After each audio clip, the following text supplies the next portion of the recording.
Welcome to Drunken Movie Geeks. I am Matt Swizzy. With me is Chris Larriviere, and in the Fact Cave is Fact Check Dan, the Fact Check Man. Howdy. You're so fucking set up in there. I'm so jealous. Nice. Oh, the screen. Do you like my desktop? Is it because you missed us? A little bit. All right, that's fair. A little bit. This week we're talking about Bright. So walk me through what Bright is.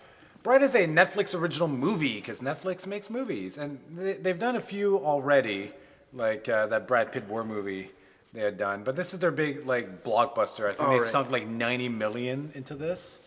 What was the budget on this? 90 million estimated. Estimated. Hey. With marketing costs, including getting the band Bastille to record a song for this movie. That's right. And directed by Suicide Squad's David Ayer, starring Suicide Squad's Will Smith.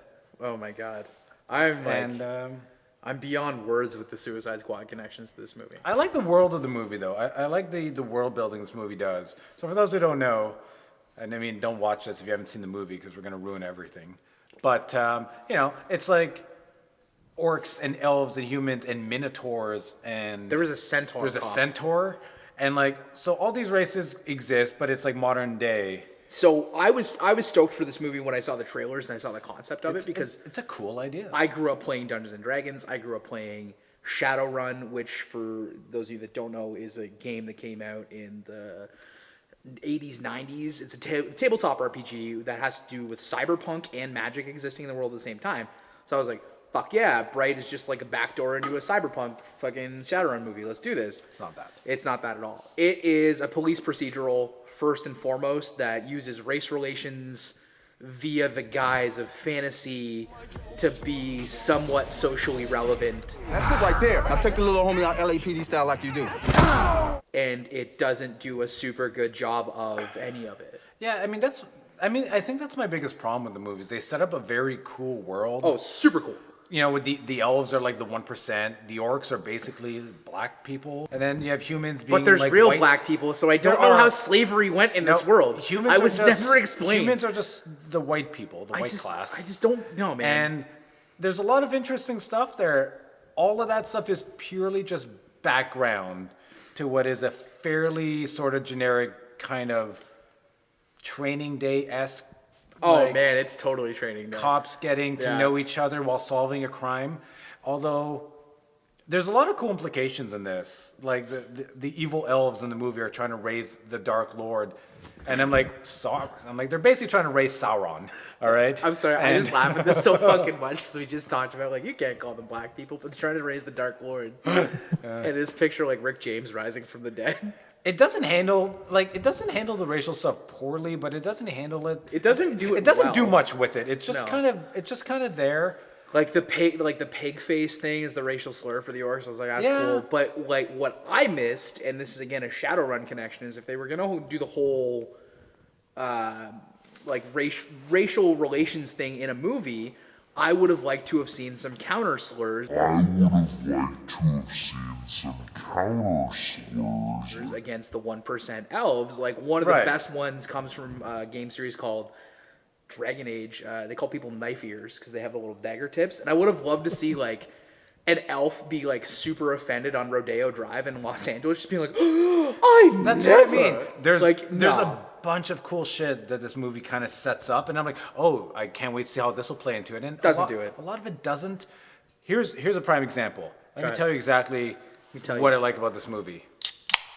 So, at one point, there's a wide establishing shot, and in the sky, you see a fucking dragon fly I was ready by. to see a dragon throw And I'm down. like, there are dragons in this world? But it's just never addressed. It's just a little background hint. But I find I can watch this movie being the background's more interesting than the foreground. Well, did you see what they did with the skyline of Los Angeles too, where they made the buildings different for downtown, all fantasy? Yeah, and then the elf. It was really cool town. world building that just got kind of boring. Do not wink at me like that. What do you think of Will Smith? He was as good as Will Smith can be. It's kind of weird because he plays a fairly racist character. He does. But he's kind of likable because he's Will Smith. Yeah, so Will Smith, for me, I don't know what he ever does in movies to make him get work now. Because he's not as good as he was in the early 90s where he was in 6 Degrees of Separation, and he's not as emotionally impactful as in Pursuit of Happiness. He's just No. really boring, and his mustache made me hate him Oh, so I hated the Oh, that mustache. mustache was so bad. They tried to make him look older, I No, guess? I the don't mustache know. just made him look like Captain James Hillier from Yes. Independence Day. Yeah, R.I.P. his character because they didn't bring him back for the he sequel died between movies. for some reason. But Because like, he was too busy shooting Bright. oh my god, I think you're right. I Oh, probably. I'm so bothered. That's why. He was probably shooting Suicide Squad. Yeah. Anyway, I mean, like he's not bad in He's the not movie. bad. And I actually like Joel Edgerton, who's not someone I I care normally about. dislike him. I don't care about him usually, but I thought he was kind of good in this. Like he's kind of dumb, and I kind of like that the orcs were a little dumb. So one issue I have with this movie is that unless you kind of know elves and orcs and fairies, personally in your home life, but like if you know any elves no, but like or orcs, this movie doesn't set up much don't- about them. they start Like, they cooking don't- the universe and they don't go anywhere with That's it. just it. Like, if you've never seen a fantasy movie before and don't really know elves, like, this movie doesn't do much. It's just kind of like, here, elves, we assume you know what their strengths are. And same thing with orcs. It's like, I just kind of assume They're you... pig people. They're not actually, but well, Again, they kind of are. I get it because I've seen fantasy movies before. But I've read a book. But if you haven't, I feel like this movie doesn't... You're maybe a little confused about some of this stuff. And, like... I feel like there's a lot of talent in this movie, and they're kind of wasting. Like, Numi Rapace is like the elf girl who has like 8 lines of dialogue in the whole movie, and I'm like, And they're all in Elvish. Like she doesn't speak English. but then she speaks English at the end because we needed her to was speak she? No. English. I thought Numi Rapace was the one that was chasing the elf girl that was I trying know to get she's away. the good elf girl. The makeup is so overdone on every character been that I anyone. didn't know who they were. That's what I mean. It could have been Except anyone. for Joel Edgerton, who looks equally, and Dan, you need to pull this up. He looks equally as squinty in real life as he does in makeup. He does. Fucking incredible. But I mean, why cast Numi Rapace when you could have cast a no-name actor in that role and it would have made no difference? It just seems like a waste. Well, I mean, I this, don't know who that is. Numi Rapace is the chick from Girl with the Dragon Tattoo and Alien Prometheus. Prometheus. Yeah. Because there was Alien Covenant and then Prometheus. Yeah, but she dies between them. She was Dr. Elizabeth She's like the main Shaw. character in Prometheus. She was Night Owl's kid Yes. in Prometheus. Because Patrick Wilson plays her dad in a flashback. Yep. You didn't need to know any of that. That's a deep cut. And now you know it. That's not a deep cut. That's just reading the fucking script. That's in the movie. No, she was. I don't know. I mean, it's just, again, like, the movie's not terrible. Like, it was fine. And, you know, it takes a while for the plot to kick in when they find the wand. By the way, I really like the way they handled the wand. It's just like this, like, vibrating light. I thought that was kind of cool. I don't know. I'm just like, it was. I really like the way they handled the wand. Tell me more. It was a very vibrating light. I don't know. Well, when I it's- saw it, I'm like, that's I kind like of the cool. idea like, that only- But it showed the instability of the power of the wand. So here is where one of the, like, aside from them not doing anything with the setting, which is my biggest disappointment with the movie.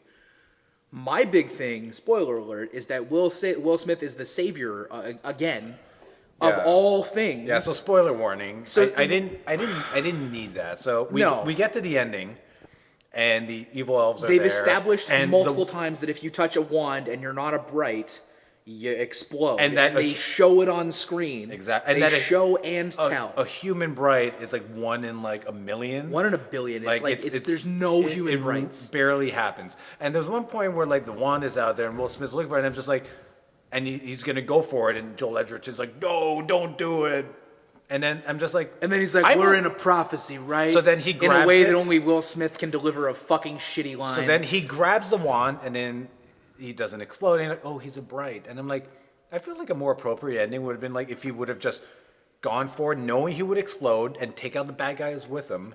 And I'm like, self-sacrifice. He learns to give his life Will for Smith his can't partner. die on camera in movies. I know, but that's a problem. That's like why he didn't wear a mask in Because- fucking Suicide Squad, because he loves his face and he loves living and he loves having back tattoos that are shown for the first 5 minutes of the movie that we don't fucking know. Well, whatever. I I don't. don't why need- would you show I don't need that? an explanation Why would for you his Chekhov's tattoos. gun the tattoo and not fucking be like, "What's your background?" Because he's just a cop. Like you know. don't know if he was a I'm- gangster. I don't like, need everything to be explained. In I need to detail. know That's why they fine. focused on the back tattoo. I don't or think they felt focused the, on it. They There's felt just- the need to add it though. Like, why There's- would you do that?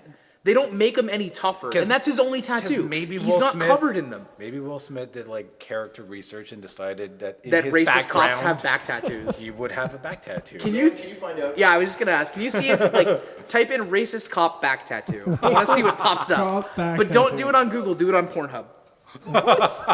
Find me racist cop back tattoo Pornhub. But again, like Will Smith is kind of this asshole character who doesn't trust his partner, and Joel Edgerton has Kevin the Orc or whatever his name is. Nick Jacoby. Jacoby is a very likable person, and he keeps trying to do the right thing. So- and I feel that at the end, Will Smith deciding to sacrifice himself to save his partner and save the day would have been a more appropriate ending than, oh, he's a bright. What I would and have liked for he's this a wizard now. was when they brought Jacoby back from the dead, that turned him into a bright, and he used the wand instead of Will Smith. So fucking Yeah, blow, maybe that would've blow worked Will better. Smith up. Yeah. Okay, let him explode, and then Jacoby's just like, I need to take care of the mission, and then because he talks like that because he's got fangs in his mouth. But that are like shaved down. Because I don't know, because Yeah, he files so- because he's not blooded. Because they have other orcs. Again, there's a lot of cool background But they don't info talk there about that it. just doesn't really come into play. What do you think of the action scenes? The shootout in the basement, or the prolonged shootout, I guess, was really cool. But The basement? Which one's when they the go in basement? through the basement of the building as The they're whole running movie from all looks the like cholos. it takes place in a basement. Yeah, it's a really dark movie, which for a movie named Bright, irony. But I like the idea of the whole thing takes place in one night. where he killed Ike Barinholtz, I was super stoked about that. Yeah, that was a cool scene. That was a great scene. Because- he shoots Ike Barinholtz in the fucking head. and that he was, does but that die. was a very nice like David Ayer moment when he goes Yeah. slow motion. And it's all one long shot of Will Smith popping all of them. Very cool shot. Yeah. A lot of the action is kind of quick and choppy and It's dark. not great and action, but like it's- I liked some of the shootouts. yeah, it's I just- would have liked to have it's- seen more magic. It's serviceable, but it's not great. Like I don't want to go back and rewatch any action sequence for the sake of it as an action sequence. Yeah. There are a couple cool gore moments. Oh yeah, like the chick that's in the wall. Yeah, that was cool. cool. Again, there are some good gore moments. The action sequences in general are just kind of fine. They're not terrible, but they're Where'd not the guy great. go? I think we're breathing him. Like funny. fucking Will Smith. There's a dialogue. few funny. It's It's nice to hear. It's nice that Will Smith can swear, and he seems to be like Well, parents do taking just understand advantage that. of it and That's like why. throwing in f bombs every like fourth line of dialogue Yeah, because he can. I think that might have just been the script because he does curse in other films. Not a lot though. Not well. It's if it's in the script, he'll do it. Yeah. It's not like in Men in Black where he's just like fuck this alien shit, Jay, and then leaves, or K, whatever one he was. I don't know, man. Like for me, Bright it's a step in the right direction for Netflix. They're doing like big, cool movies instead of doing weird indie comedies that won't get sold anywhere I'm not else. gonna lie. I'm glad I watched it on Netflix. Yeah. Because I think had I paid $15 to go see I it would have in been the cool theaters, for a Tuesday matinee and paid money for this. Yeah. Like I would have been like, yeah, I'll pay $2. but a for full it. price Friday night, I'd be like, Fuck no. eh, like it's fine. It's not offensively bad. It's just kind of meh. I had more I fun. paid money to go see Justice League. Yeah, well, I was just gonna say I would pay more money to see this than I would see Justice League for sure.